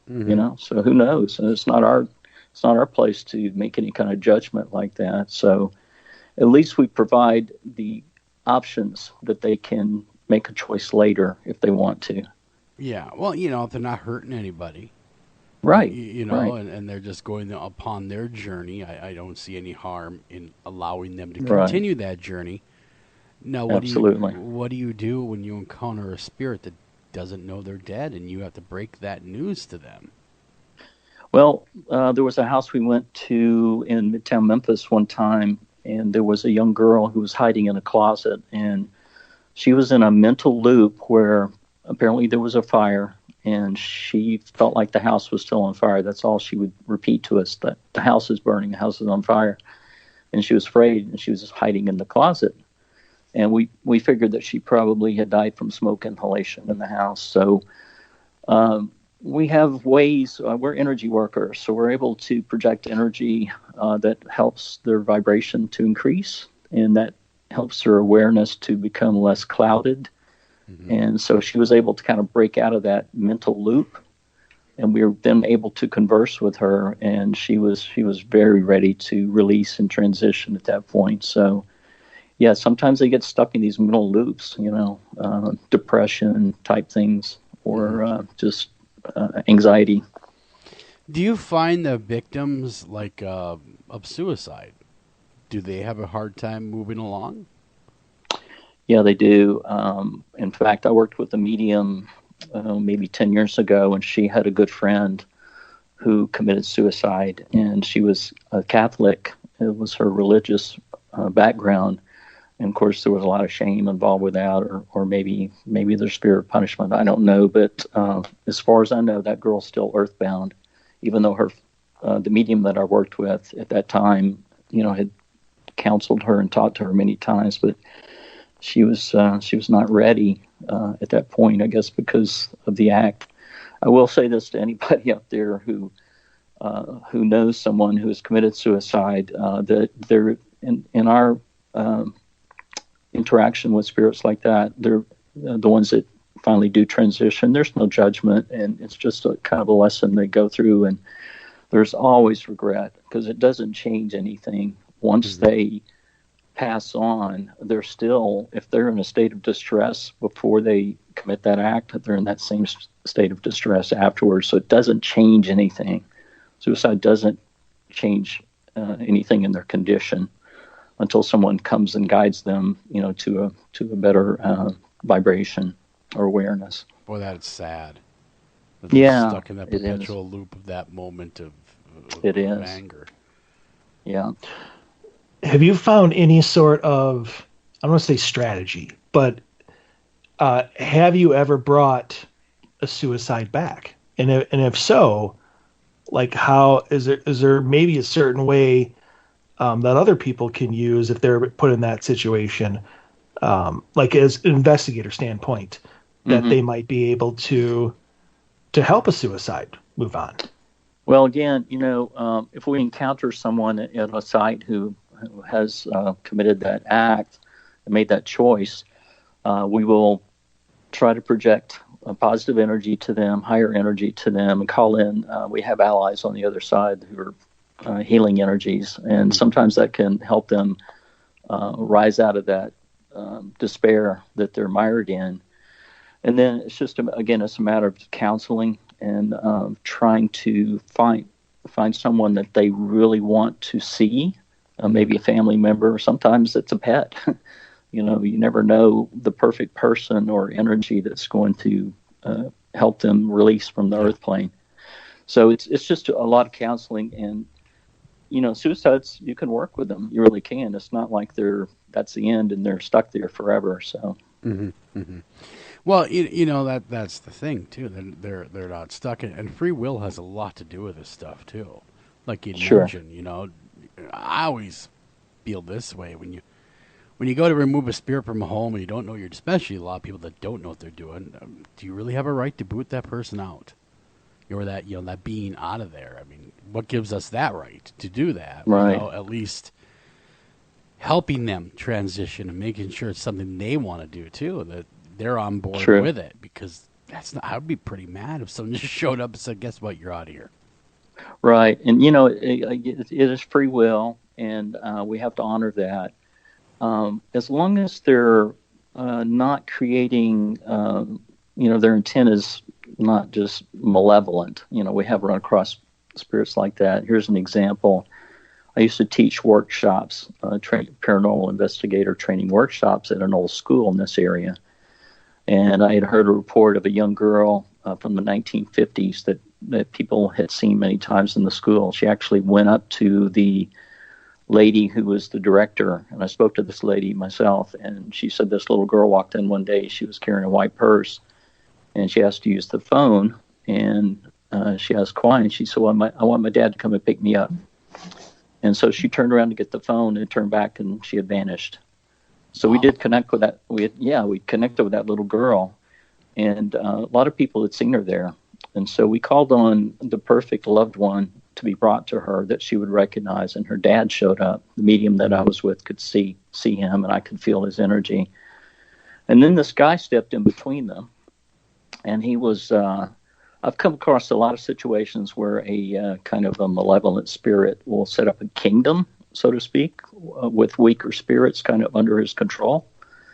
And so he had tried to cower that little girl and try to scare her and keep her in his possession, I guess you'd say. So at that point, I called in one of our allies from the other side, and I had my eyes closed, but I instinctively called for this energy. And the 8 people in my workshop said this really bright light shot down the hallway, and he was gone. Wow. So they took that energy, took him away. I guess maybe for some correctional work or something. I don't know. But maybe. Yeah, but we couldn't allow for him to step in between that child and her father and prevent her crossing. So those are rare situations where you come across something like that. That would be a sight to behold. Yeah, for sure. Now, there's 3 of you on the team. Right. You mentioned earlier that they are clairaudient and they're clairvoyant, both of them. Are you the investigator / recorder of the team, as well as being a little in tune yourself, and they kind of do all the talking in the scene? What's everyone's roles into this? No, I'm actually clairaudient and clairvoyant myself. although those are not my strong suits. My strong suit is what's called clairsentient. Mm-hmm. And also claircognizance. So I can feel the energy of spirits. I could walk into your house, and if you had a male spirit in there, I could connect with that energy and determine it was masculine or feminine. I also, by working with mediums, have learned that it's kind of a sensation I feel around my crown chakra, kind of a tingling. And if I feel it on one side, it's masculine, on the other side, it's feminine. If I feel it lower, that indicates to me I'm working with an earthbound spirit whose vibration is lower. Mm-hmm. And then actually when I witness a crossing or transitioning of a spirit, a release, that sensation actually travels right up to the top of my crown chakra. So I know at that point they have transitioned and, gone into a different, higher dimension, a dimensional state of awareness. So, but sometimes I am able to see them and hear their thoughts. Many times when we're on the way to investigation, the spirit will reach out to us before we ever get there. Mm-hmm. And they will jump in the car with us. And I'm a lot of times the first one who's aware of the energy. So we all have strong suits. They're more able to see and hear than I am. I can do it to some extent, but they're really much better at it than I am. So we're like a power trio of mediums, and I don't think there's anybody out there that's, some teams have a medium maybe. I don't know. I'm not aware of anybody who has three working together. So we cross-validate each other every time we go into a site, which is really cool. What do you attribute your abilities to? Was it something you've always had? Like you talked about near-death experience. Did that have something to do with that, do you think? Well, I think that near-death experience shut me down for a long time because it was quite terrifying. But then about in 2005, I was sitting in an antebellum, in the slave quarters of an antebellum home near Memphis. I started feeling that tingling sensation around my crown chakra.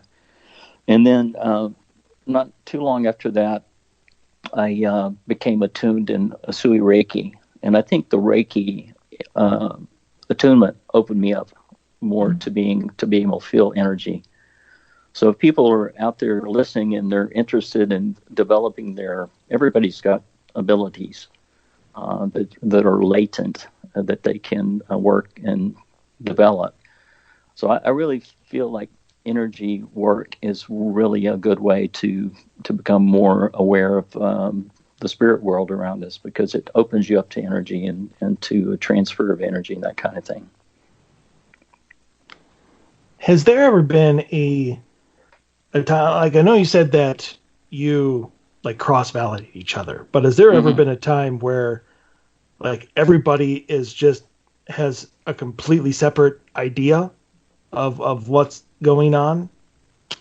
Spirits are very selective. So sometimes we might go into an old antebellum type home, and there might be a spirit from an earlier time, maybe Civil War time or late 1800s. And unfortunately, those men that lived during that period sometimes had a notion that women were inferior, and they won't even talk to Kayla or Jennifer. They only want to talk to me. So they hear what the spirit's saying, and they'll relay that to me if I'm not able to pick up on it myself. And so that's one example where a spirit's really selective. And then sometimes, I don't know if it's a personality thing or what, but we went into one house, maybe that was before the COVID thing hit, but it was probably in January, I think. And Kayla and I, all three of us were picking up on this lady back in one room. And then later on, Jennifer said, well, I've connected with this guy that was in the Marines. And neither of us picked up on him. So he was very selective, and he went directly to her and only connected with her. So, yeah, sometimes they'll do that. But most of the times we're all picking up on the same thing. We might get varying amounts of information. Gotcha. So sometimes spirits choose who they're going to talk with, which I'm sure happens more than we realize.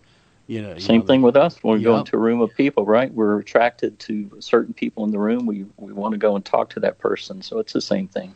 How many investigations do you guys have to do on average on one site before it's completely done? Or is there just no such thing as average? It could be 1 or it could be 20, I would imagine. You talking about how one location? You know, like you come on scene and you're doing your spare therapy with your rescue. How long does that normally take, or is it all dependent upon the spirit? It's a one and done thing for us. So normally we work Friday nights and Sunday nights from 7 to 9. We all have, have jobs and everything. So we usually can go in. The house that we went in on Sunday, we were out of there within 90 minutes because it was a small house and there were only 2 spirits in the house. We did sit down with our client afterwards and she had a lot of questions. So we always make time for that. But I think the actual rescue work that we did was under an hour. So because we don't have to rely on spirit boxes and K2 meters and things like that, we don't have to sit for hours and hours and wait for responses through equipment. So we are able to actually go in immediately and connect with anybody who's there, hear their story, counsel them, and then many times they'll immediately transition, and then sometimes they want to think about it a little while. But we've I think in the year and a half that we've been working together, I think we went back to 2 houses. One, because it was quite a travel distance from Memphis, and when we got there, the place was loaded with spirits, so we just ran out of time. We had to get back before it was too late. Mm-hmm. So we went back to that house and did some more work. And then another time we got called back to a house because the homeowner, a young woman, was opening up to her spiritual gifts, and she was unknowingly attracting spirits to herself. So we had worked with a couple of spirits in the house and helped them cross over. Then I got a call back from her, and she said, well, there's some more spirits in the house. I said, well, really? So we went back, and what had happened was she had brought 2 kids home with her, 2 spirit children home with her, apparently from somewhere near her kids' school. It was a brother and sister, so we were able to help them transition. And then we spent a lot of time with her explaining how she could control her gifts and work with that, and also pointed her to some classes in our area and recommended some books. So sometimes this is all multi-level for us. We find that a lot of times when we go into homes, the homeowner needs to have counseling in a sense too, and some guidance to help them manage these gifts that are awakening. Mm-hmm. Mm-hmm. Most of the time when you go into a place, is it spirits that have inhabited the home before the new owner came in, or do they just somehow settle there because they like the energy of whoever's currently living there? Yeah, they will sometimes, if someone's really intuitive, they will follow people. They're attracted to people. We had one spirit, I remember that he was in the house because the lady reminded him of his wife. So I guess he had seen her somewhere and followed her thinking, oh, that's my wife, or she looks like my wife. Sometimes they come with objects, like people that go into antique stores or thrift stores or yard sales will sometimes bring spirits home. And then many times they're just connected to the land. Maybe there was an old house or a business that the person worked in that was on the land before it was cleared and a subdivision was built. So there's all kinds of different reasons why they're at different locations. How easy is it for you, or just in general, for you to tell the difference between residual energies and intelligent?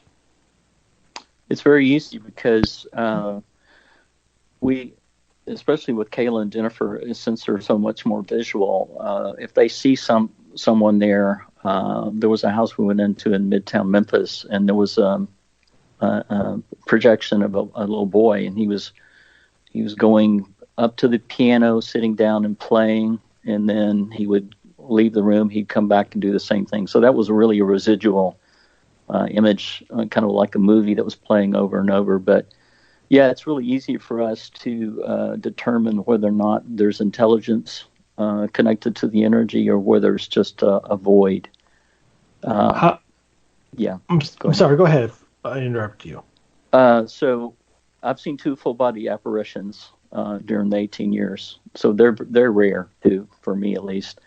One of them was in the same antebellum home where I started feeling the energy when I was in the slave quarters of that property. But we were doing a workshop back in 2006, and unfortunately, the video camera was pointed towards me and my colleague because we wanted to record ourselves doing this workshop. It was our very first one. About 30 minutes into the workshop, I noticed some movement out in the hallway. And I turned and looked, and there was this, looked like she was about 18 years old, a young lady, and she was very beautiful. I mean, her features were, you could see her really clearly, like she was really there. And she had her hair up in a bun. She was wearing an antebellum hoop skirt like they wore during the Civil War. I will never forget the sight. It was burgundy and gold and sparkly, and you could partially see through her. I saw her, my colleague saw her, and one of our workshop guests saw her. Mm-hmm. But she didn't turn and look at us or anything. So my feeling is that that was just a residual. She had probably gone to the front door many, many times in that dress. Mm-hmm. And we kind of got a glimpse of the past there, which was cool. What's interesting about, Go ahead, sir. Sorry about that. I'm sorry. So I just want to make one more point. So what's interesting, we had another team member who was in the adjacent room. So when she saw this spirit coming down the hallway, it was like a swirling mass of mist, black, kind of grayish black mist, and she was forming up. So, it's a possibility she could have been intelligent. I mean, we didn't interact with her at that point, but a lot of people see these shadow people and they see a dark image. Many times I think that's just a spirit who doesn't have enough energy to manifest. So this particular spirit that we all saw, at one point she was kind of a swirly mass of energy, misty type energy. And then when she got down to the doorway where we could see her, she was fully formed up. Man, that'd be interesting as heck to see, wouldn't it, Mike? Yeah, I think the video camera was not pointed towards the hallway, of course, right? Never is. Never is. No. Right. So then, let's say you go into a house and it's nothing but residual, but obviously it's interacting with the living because otherwise you wouldn't get called in. What tools then do you use? Because there's nothing there to actually counsel or talk to. Correct. How do you then stop that activity? Okay, so the final step in any investigation that we do is a clearing. And, a traditional way to clear a space is to use sage and smudge. Well, I'm kind of allergic to smoke. And I don't want to go into a person's home. They might have young children, that live there. We don't allow children, of course, to be there during investigations, but I don't want anybody in that family to be affected by smoke that we used to clear with. So many years ago, I was guided to a vibrational technique. I don't know if anybody else, I don't think anybody else does it this way. It's kind of proprietary to me maybe, but I use a tuning fork that's tuned to a certain frequency, and also a rose quartz crystal, which acts as an amplifier. And basically what I do is I kind of empty out and ask spirit to come through and work through me as a channel. And so I go from room to room. That's the last step. So if there's residual in the house, that also transmutes that energy. And people always tell me after I finish that, my house feels so much lighter, it feels so much more peaceful, and then the activity stops. So it's a clearing of the energy. And most places have a lot of heavy energy because of all the emotional activities that have taken place over time. Yeah, that makes sense because everything is a vibration, isn't it? Absolutely. And so, clearing of the tuning fork that will work. I've heard that before, and actually, with a tuning fork, it was weird because I'm a radio guy, and we were when I was in college, we were talking about sounds. And they did an experiment with, they made a fog, right? And they used sound, right? The frequency of the sound to move a fog. Oh, yeah. It was interesting because the frequency and the vibration was doing it, not because it was loud, but just the wavelength that was coming out was moving the fog away. Right. And I've worked with families that have young children who are awakening to spiritual gifts, and a lot of times it's traumatic for them because spirits start coming to their rooms at night because they're attracted to the light that's around these children. Mm-hmm. I was working with a family down in Mississippi one time. There was a young girl about 14 years old. And so we had gone through the house and helped a couple of spirits to transition. She actually participated in that because she was of an age that she was mature enough to witness that and observe that and learn from it, mm-hmm. which helped her in the long run. But at the very last, I pulled out my tuning fork and my crystal, and I didn't tell her what I was going to do. And I struck that thing for the first time. She said, she was clairvoyant. She said, "Oh my gosh, the light! I can see this light coming out of that." So yeah, they definitely used me as a channel. And basically, the way I kind of envision it, and I set my intent, is they're sweeping out the house with light, with high vibrational light. Mm-hmm. Mm-hmm. So it works. And she's not the only one who's told me that when I've done it. Just really quickly for all you guys that are just tuning in, we're talking with Stephen Williams of Memphis Ghost Investigations and Spirit Rescue. It's been a really great conversation thus far. Thanks again, Stephen, for coming on the show. Oh, thank you. I'm kind of curious, when you guys do use equipment for data collection purposes, what do you guys use?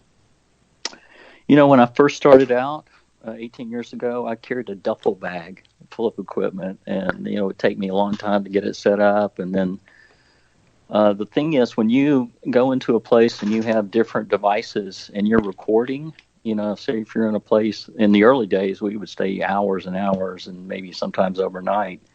And if your focus was on the collection of evidence, that was real time that you had to sit down and review that. So yeah.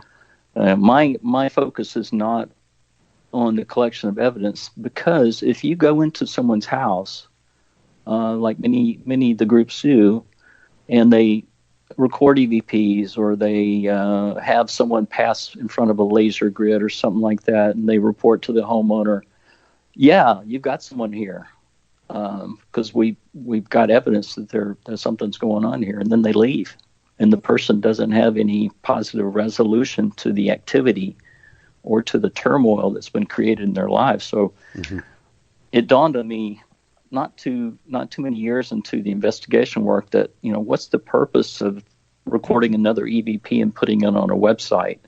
The main goal, I feel, should be to affect some kind of positive change where that person's life returns to normal.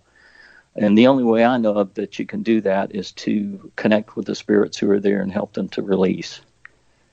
So that's our focus. So what happens when, and this happens to us all, when you get called into a location, and the spirit, maybe not all the spirits, but there's at least one spirit there, probably the biggest troublemaker, and he's not interested in anything you have to say. He's not interested in counseling. He's not interested in it. He just wants to be left alone. He wants you to leave. He wants to be able to do whatever he wants to do. How do you handle, spirits like that are of a more negative, nature? Well, again, we always approach every situation with compassion, and because we go in with that intent, we're normally able to connect with anybody who's there. There was one case that I remember here recently that we went in, and there was a guy who was basically a drunk, and he was the young lady who lived in the house was very perceptive, and he was projecting to her, a lot of anger and a lot of malevolence, and she interpreted that as, bordering on demonic. But it was really, it was a pitiful situation. This guy had been in an automobile accident that he caused that had taken the life of his fiancée. When we finally were able to connect with him, and after some counseling and everything, he was able to let go of all that, and his demeanor changed immediately, and he became more pleasant. But yeah, you might run across somebody who doesn't want to cooperate, and you just do what you can. And then if they're causing problems, like the guy at the school, you call on a higher power to work with them. do a little correctional work. Call him the because, bouncer. You can't leave a client in the clutch where they're being physically assaulted or anything like that. In those cases, and they're rare. In those cases, I will ask for assistance from the other side, and it's up. They don't really step in. I've discovered over the years the higher energies won't step in unless they're asked to. It's kind of like another free will type thing. But again, you got to consider everybody in the whole scenario. So if children are being traumatized or hurt or anything like that, you're definitely going to call for assistance and have those energies removed. Yeah, you almost got called the bouncer in, right, to take care of it. Now, speaking of bad stuff floating around, the buzzword these days has been for the last several years, the old demon word. You guys ever run into any of those, or is that just something you just don't see? Demonic stuff? Yeah, good old, the demons, we hear about them. They're under every rock, if you believe some people. No, they're rare. It's rare. I have come across some stuff like that, but I feel like because we are in this work to work mostly with earthbound spirits, I think our guides kind of steer us away from that stuff, and other people deal with it. Mm-hmm. But I have had a couple of cases over the years where a lady used a Ouija board in one case, and she became obsessed with it. A Ouija board is just a toy, basically, some cardboard and plastic planchette, but it's the intent behind it that's so powerful. And her intent was to connect with anybody in the spirit world. So she did draw in a dark energy, and he, over time, began assaulting her. And when I was there alone with her one time, this gravelly voice, I'll never forget it, came out of her that was just quite unsettling. But again, I called on higher assistance, and they put an end to that. But yeah, I think there are energies out there. But again, like attracts like. So the people in your towns and in my town, they're out right now doing drugs and doing all kinds of things like that. They attract those energies to them because those energies love to feed off of that kind of low-level activity. The old birds of a feather kind of. Yeah, adage. But we don't run into it because our intent is to help earthbound spirits. So I think our guides kind of work to keep us out of those situations. Mm-hmm. Mm-hmm. What do you think about some of these? I guess the question is, do you guys ever got to do cleanup duty? Like a group goes in, botches it, absolutely muffs it, and then they end up calling you guys in to do cleanup duty. How often does that happen? It must be infuriating when it does. It happens quite often, and that's one of my first questions when I contact someone is, I want to know, number one, have they ever used a Ouija board or done occult things or spells? And then number two, has anybody been in here prior to us? And a lot of times, there are a lot of people out there that are intrigued by this, just like I was, and there's so much more of it's on TV now, and it's easy to go on Amazon and buy some equipment and call yourself a paranormal investigator and emulate what you see on TV. But a lot of times that just causes more problems. And then they'll go in, and a lot of people are just in it for the thrills and chills, and they want to experience something, so they do that at the expense of a homeowner, and then they leave the homeowner in a worse position than they were when they first came in. So yeah, we have to do some of that. Is that harder at that point? No, but I just want to know if someone's been in there. I want to know if something's been stirred up, because the spirits, when we go to a house, they're always eager to talk to us and to have someone actually come in that can hear them. Because in my experience, people will contact us, and then we'll schedule them, and then I'll get another email saying it's getting worse. And I'll say, what do you mean? Well, they're moving things more, and they're knocking more. Well, I said, yeah, would you do the same thing if you knew somebody was coming to help you and, you get excited? And I said, yeah, they're just letting you know that they're there. People misinterpret a lot of the activity as being threatening when it's just really a cry for help. It really is. Mm-hmm. Well, yeah. I mean, I've also thought that for a lot of times is, how do you know they're evil? How do you know they're trying to hurt you? How do you know this? How do you know that? You could be jumping conclusions. Right. Absolutely. Just take it one step at a time and see what comes out with it, and then move from there. But that's the thing. Like you mentioned, a lot of people are out there to do the thrill stuff. And, right. And unfortunately, the big thing lately has been the provoking thing for the last few years. That has not terrible. helped at all. That has made things worse. I mean, how many of those people in real life would go into a bar? They get beat up if they did something like that, right? Go into a bar and pick on somebody. That's just not nice.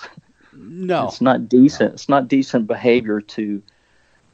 And I hear a lot of people on TV, on these TV teams, they say, well, it did this, it did that, something did this, something did that.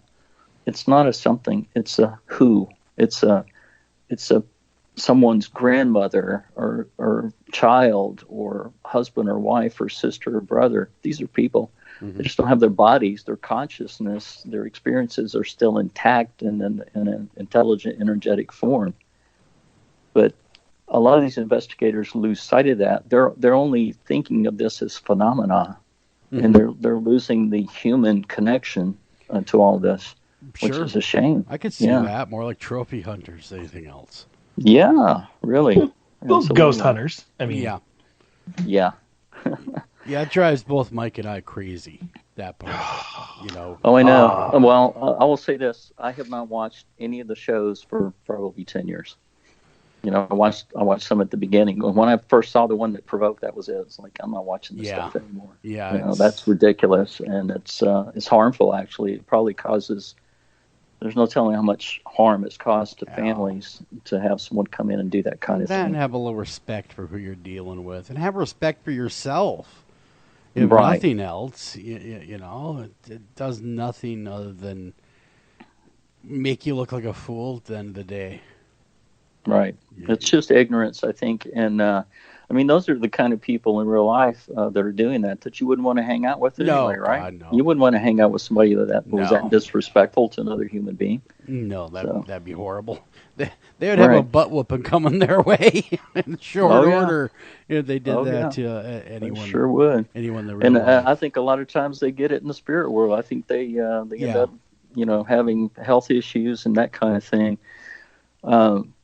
I heard you guys talk. I was listening to some of your podcasts to kind of get an idea of your style and everything. And it's interesting. You interviewed Stephen LaChance. And back in November 2004, I was on a team that went in there. I think we were maybe the first or second team that were invited into that house.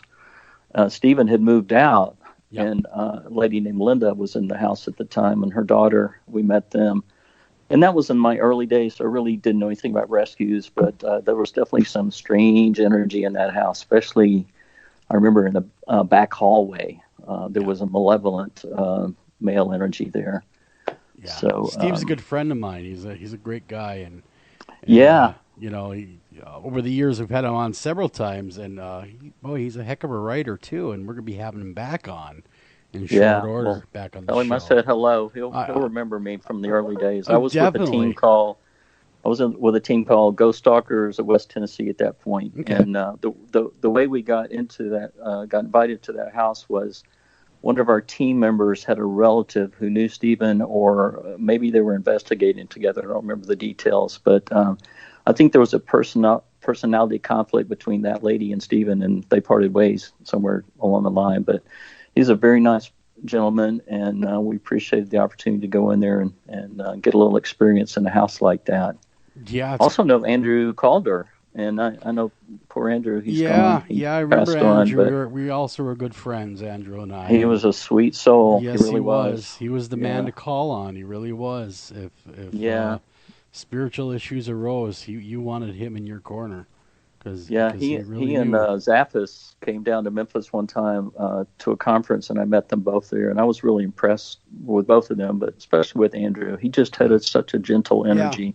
Yeah, he did. And I was sorry to hear that he got ill, and hopefully it wasn't from the work he was doing, but he was a warrior. He was really a spiritual warrior. He absolutely was. He's missed. He is really missed. Right.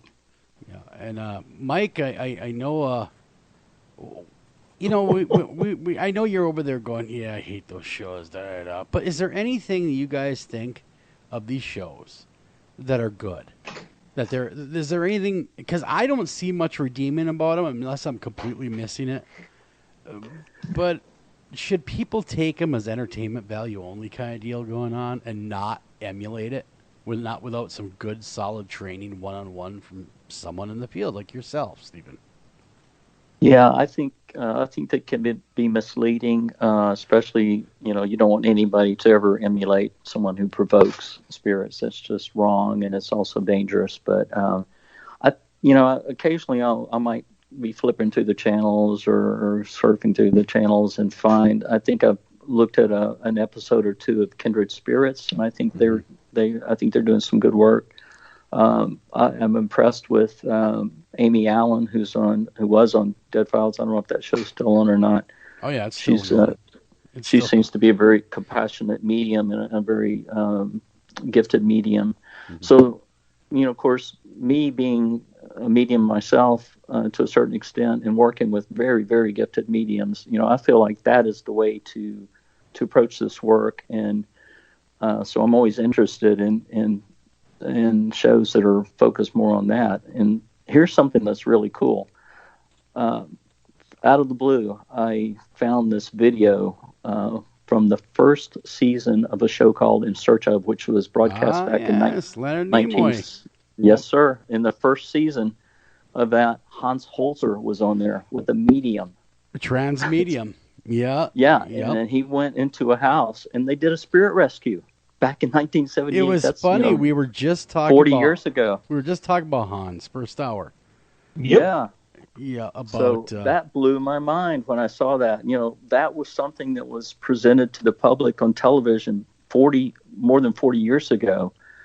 And it's a shame that the focus didn't go down that road more so than the equipment side of it. I've been in both camps, and I've had experiences in both fields, but that was just amazing to see that. I did read a little bit about him at that time, and he was considered an oddball because he was working with mediums. Yeah, and he was really getting down to it and really affecting a positive change in people's lives through the use of mediums. So. Yeah, and he was actually a really nice individual. When I was a young investigator, I used to read a lot of his stuff. So I actually wrote him in the mail. And I talked with him. He wrote me back. Really? Oh, my God, I couldn't believe it. And then he opened the door and said, hey, you got any more questions? Just write me. Not a problem. And then later on, he gave me his phone number, and then we started talking on the phone. Really great source of the early days, especially. Because when I started, it was 1992, and there was really nothing out there. It was like, oh, man. Oh, nothing. Wow. That is a long time ago. Yeah, right? I'm the old man over here, waxing over here about the old days. But... no, yeah, you are. We got to have those days, though. A lot of times to understand the paranormal and phenomena, you got to go backwards too. See what the people did before you. Yeah, we can learn from everybody. Nobody will ever get, I think, the definitive answers till it's your time to transition. But nobody's an expert. When people say they're an expert, I just turn and go the other way because nobody knows it all. But it's just to me, it's different levels of experience. So the longer you've been in this work and the more experiences you've had, the more interaction you've had with spirit energies, you can bring a lot to the table. And I try to mentor as many people as I can. I used to teach workshops for many years because people wanted to learn more about this and maybe have an experience. And then my focus was always on the humanity of spirits, to try to explain to people, that these are still living consciousnesses that we're dealing with, and to never lose sight of that. So true. Very, very true. The website is memphisghostinvestigations.com. There you can read up about the team. Stephen Williams has blessed us with an hour of time, and it really flew by really, really quickly. Thanks a ton for coming on. And if you want to reach out to them, that's the way to do it. You guys are always open to talking with people, giving help, and answering the questions to the best of their abilities. Till next time, guys, take care of each other, love each other, and Mike, it's another pleasure and another show in the books. Thanks again for being my co-host, man. Oh, always a pleasure. And a good night, everybody. No matter what I say. No matter what you say. Well, good night, everyone. Thanks, take care guys. I enjoyed it. Absolutely. Take care of each other and love each other. After Hours AM is a production of Midwest Radio Productions. Please like us on Facebook and follow us on Twitter. And please visit www.americas-most-haunted.com.